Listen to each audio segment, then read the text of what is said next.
هغه طریقه جهري وساتله او د 10 محرم روجه د عاشورې روجه به پیغمبر علیه السلام نیوه او دا روجه پیغمبر علیه السلام په ځان باندې فرض کړې وه، خامخا به یې نیوه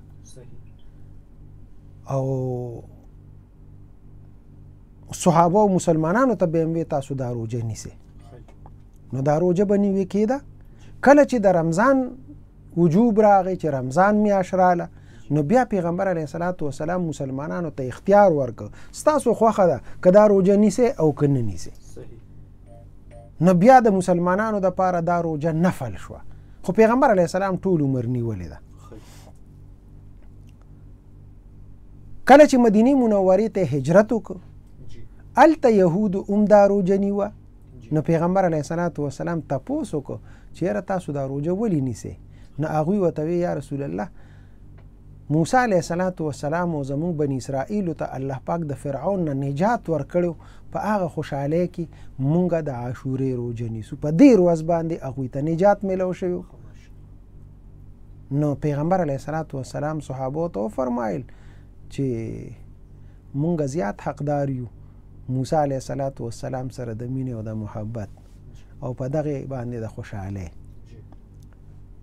نو روجه خو هسې مونږ نیسو، خو چې د یهودو سره لږ شانتې مخالفت راشي، د هغې دپاره پیغمبر علیه السلام وفرمایل مونږ به ورسره یوه روجه یا مخکې 9 به ورسره ونیسو یا به ورسره 11 ونیسو.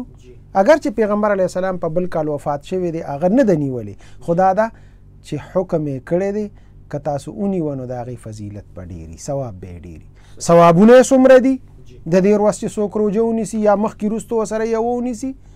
نو دا د عبدالله ابن عباس رضی الله تعالی عنه نه یو حدیث را نقل شوی دی. هغه فرمایي پیغمبر علیه السلام فرمایلی دي چې څوک د عاشورې د ورځې روجه ونیسي، الله پاک په هغه ته د 10,000 حجونو عمرو ثواب ورکړي. 10,000 حجونه او 10,000 عمرې چې د کړي وي، دومره اجر او ثواب به الله پاک ورکړي. او یو بل حدیث کې راغلی دی پیغمبر علیه السلام فرمایلی دي چې څوک روجه دار ته روجه ماتې ورکړي په دغه ورځ باندې، وی لکه زما ټول امت ته چې د روجه ماتې ورک، دومره اجر یې حدیثو کې بیان شوی دی. او صدقې په حوالې سره پیغمبر علیه السلام نه دا حدیث ثابت دی چې څوک په خپل اولاد باندې په دې ورځ باندې ښه خوراک وکړي، د نور معمول هغه نه هټ کړي، لږ ښه خوراک وکړي، الله پاک په ټول کال دته فراخ رزق او ښه رزق وله ورکړي.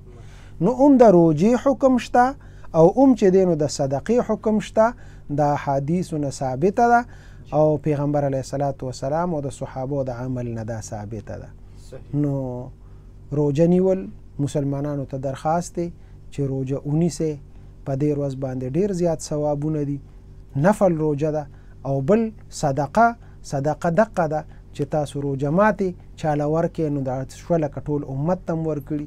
او بهترینه صدقه هغه ده وایي چې په خپلو بچو باندې وخورئ، نو تاسو خپلو بچو باندې ښه خوراک وکړئ انشاءالله، الله به ټول کال. او حضرت سفیان رحمت الله علیه یو بزرګ دی، هغه فرمایي وایي دا زما تجربه ده چې موږ دقسې کړي دي، الله ټول کال راله فراخه رزق را کړی دی. او دا خبره یوازې ده نه ده کړې، دا ډېرو په تجربه کړې ده او هغوی دا خبره کړې ده چې الله فراخ رزق ورکوي. بیا جی ماشاءالله سبحان الله. بل حضرت که مونږ وګورو په تاریخ کې چې هر یو داسې واقعه کې یا د پښتو یو متل ماته را یادېږي وایي که وشي او که ونشي تجربه خو به دې وشي. نو هر یو واقعه شاته چې کوم دی یو پس منظر هم خو بیا دغه واقعې نه چې کوم دی انسان ته یو سبق هم میلاوي. نو د حرم په محرم الحرام په میاشت کې چې کوم دی د کربلا کومه واقعه شوې ده، د دې نه مسلمانان څه سبق اخیستی شي؟ غټ سبق دقه دی چې مسلمان هغه به د ظالم جابر حکمران مخې ته کلمه د حق وی. صحیح. دا زمون تاریخ دی د اسلافو. تاسو وګورئ دنیا چې پیدا شوې ده، تاسو په اولو خبرو کې دغه د حق او د باطل د معرکې خبره وکړه. مسلمان خپل سر پیش کړی دی، خپل وینه پیش کړی ده، خپل عزت پیش کړی دی. هر پیغمبر یو ظالم جابر سره مقابله راغلی ده. که نوح علیه السلام نو قوم نوح سره راغلی، که ابراهیم علیه السلام تو نمرود په شان لوی طاقت سره مقابله راغلی و، که موسی علیه السلام نو فرعون سره مقابله راغلی ده، که دغسې هود علیه السلام نو قوم هود سره راغلی ده، او که سمودیانو نو صالح علیه السلام نو قوم سمود سره راغلی ده. پیغمبر علیه السلام مقابله د مکی قریشو سره او غټو سردارانو سره او لوی جابرانو سره مقابله راغلی ده. دا زمونږ یو تاریخ دی، داسې را روان دی. یو پیغمبر خپل سر نه دی ښکته کړی، د خپل ځان قرباني هم ورکړې ده، د مال هم ورکړې ده، د بچو هم ورکړې ده، د عزت هم ورکړې ده، خو د اسلام جنډه اوچته ساتلې ده.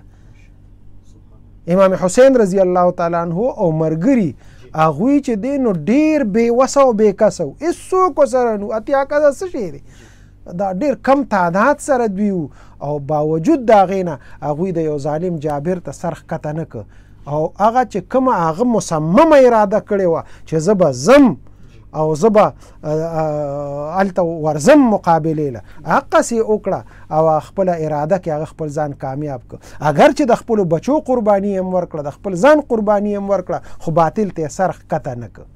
دقه موږ ته درس راکوي چې زندگی ده راځي به موږ باندې به سختې راځي، تکلیفونه به راځي د اسلام په لار کې، د دین په لار کې، خو موږ به ظالم جابر ته سر نه ښکته کوو، کلمه د حق په د ظالم او جابر په مخ کې وایو، او دغه عظیم جهاد دی. صحیح ماشاءالله.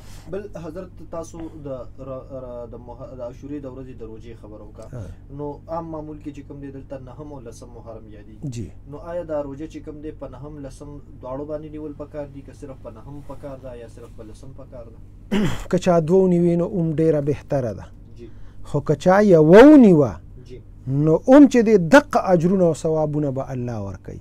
نو نهمه او لسمه لکه سبا ورځ، اوس نن چې دی نو 8 دی که نه، سبا 9 او بله ورځ 10 هفته اتوار او یا اتوار پیر، دا روژه چې مونږ ونیسو نو الله پې. او که چا دوه نشوي نیوي، ګرمي ده، خلک په تکلیف کې دي، نو که چا نشوي نیوي یوه روژه چې د عاشوري ونیسي هم وله الله به دقه اجر او ثواب ورکوي. صحیح. بل حضرت مونږ که وګورو نو په عام چاپېرچل کې دغه خبرې کېږي چې یاره په محرم الحرام په میاشت کې چې کوم دی غم چونکې هغې سره غم راضي کوي، خو دې نه مخکې تاسو وویل چې یاره مسلمانانو ته د 3 ورځو د غم اجازت دی، دې نه پس غم نشته. نو په دغه ورځ باندې چې کوم دی اکثر خلک د تور لباس دغه کوي چې یاره تور لباس اچو چې دغه هغې سره غم راضي وشي، نو دغه لباس اچول دا شریعت کې شته دی؟ ډېر داسې روایات هم راغلي دي د خوشحالۍ سترګې توروي او خوشبویانې به لګوي، خو دا موضوعي روایات راغلي دي ټول. وګوره که نه د خوشحالۍ هم څه حکم نه دی راغلی چې یاره تاسو په دې ورځ خوشحالي وکړئ، ځکه مخکې پیغمبران الله ورته لوی لوی کرامات ورکړي، لوی لوی عزت یې وله ورکړی دی، نو خوشحالي وکړو. نه، د خوشحالۍ هم دغه حکم دا چې څونه احادیث دي هغه ټول موضوعي دي. او که غم دی نو د غم مونږ ته دا حکم دی. پیغمبر علیه السلام د خولې مبارکې وینا ده چې د 3 ورځو نه زیات غم مه کوئ. نو مونږ مسلمانان الحمدلله په یو مړي باندې یا یو غم او تکلیف مونږ ته پیښ شي، مونږ 3 ورځو پورې مونږ ته شریعت اجازت کړی دی، د 3 ورځو نه راته زیات نه دی کړی. نو حکم نشته چې یاره تورې جامې واچوئ او غم وکړئ او سرتور سرګرځئ. دا که څوک کوي د هر چا خپل یو کار دی، یو لارې ده، یو مسلک دی، خدا ده چې د پیغمبر علیه السلام او زمونږ د صحابه دغه طریقه نه ده پاتې شوې.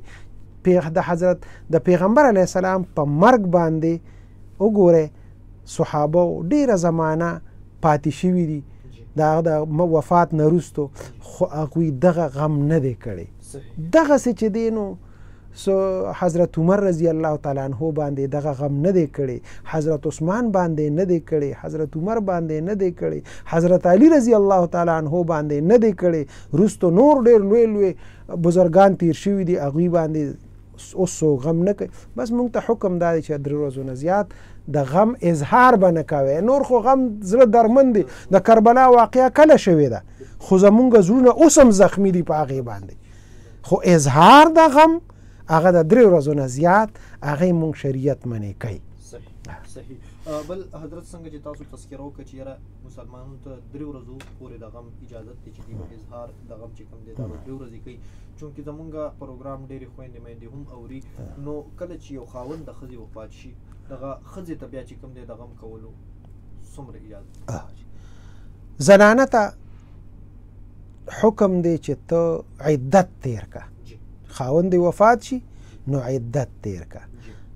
هغه عدت 4 میاشتې 10 ورځې دا هغې ته حکم دی او دغه د الله د طرف نه حکم راغلی دی چې یاره ته به غم کې. خو وګوره د هغې بچي دي هغوی ته دا حکم نه دی راغلی او دغسې د هغې چې دی نو مور پلار دي خویندې رونه دي هغوی ته دا حکم نه دی راغلی د غم،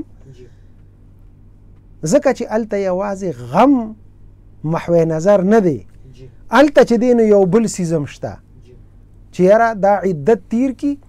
عدت دا مطلب یعنی که د هغه مخکې خاوند نه چېته په ګېډه اولاد وي نو چې د هغه هم ښکاره شي. وګوره که نور حکمتونه هم پکې شته، یوازې دغه نه دی. نو صرف ښځې ته دغه حکم دی چې 4 میاشتې 10 ورځې ته زیب و زینت په نه کې او د دغه خاوند نه به غم کې. صحیح. بالکل قدرمنو کتونکو اوریدونکو تاسو پروګرام اورئ صراط مستقیم د پښتونخوا ریډیو 92.3